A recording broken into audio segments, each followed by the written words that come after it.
महिलांच्या सुरक्षेचा प्रश्न दिवसेंदिवस गंभीर होत चाललाय. घर असो की कार्यालय, रस्ता असो की सार्वजनिक ठिकाण, प्रत्येक ठिकाणी महिलांना लक्ष केलं जात आहे. त्यामुळे महिला खरोखर सुरक्षित आहेत का, असं बोलण्याची वेळ आली आहे. त्यात आता आणखी एक धक्कादायक घटना समोर आली आहे. त्यात तर ही महिला एका रुग्णालयात तपासणी करण्यासाठी गेली होती, पण तिला काय माहित की तपासणीच्या नावाखाली तिच्यासोबत भयंकर प्रकार घडणार आहे. या घटनेनं सर्वच जण आदरून गेले आहेत.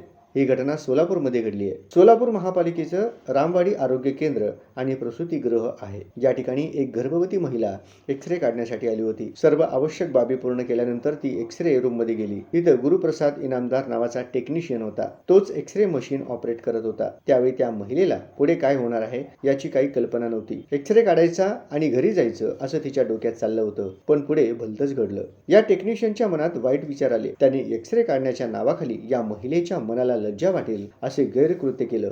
त्याने ही गर्भवती महिला हादरून गेली. तिने प्रसंगावधान राखत तिथून काढता पाय घेतला. तिने थेट आपले घर गाठले. झालेल्या घटनेनं तिला धक्का बसला होता. तिने सर्व प्रकार आपल्या कुटुंबियांना सांगितला. त्यांनीही वेळ न दवडता हा सर्व प्रकार पालिका आयुक्त सचिन ओंबासे यांच्या कानावर घातला. शिवाय याबाबतची तक्रार ही त्यांच्याकडे केली. झालेला प्रकार हा गंभीर होता. त्यामुळे तातडीनं चौकशी करण्याचे आदेशही देण्यात आले. चौकशी ही वेगाने करण्यात आली. ही चौकशी आरोग्य विभागाने केली. शिवाय त्याचा चौकशी अहवालही त्याच वेगाने महापालिका आयुक्तांना सादर करण्यात आला. अहवालावरून संबंधित कर्मचारी गुरुप्रसाद इनामदार याला तातडीने निलंबित करण्यात आले आहेत. या गंभीर घटना आहे. एक्स-रे काढण्याच्या ठिकाणी असे कृत्य होत असेल तर काय करायचे असा प्रश्न शहरातील नागरिकांना पडलाय. शिवाय निलंबनाची कारवाई पुरेसे नाही तर त्याला कठोर शासन झालं पाहिजे अशी मागणी केली जात आहे.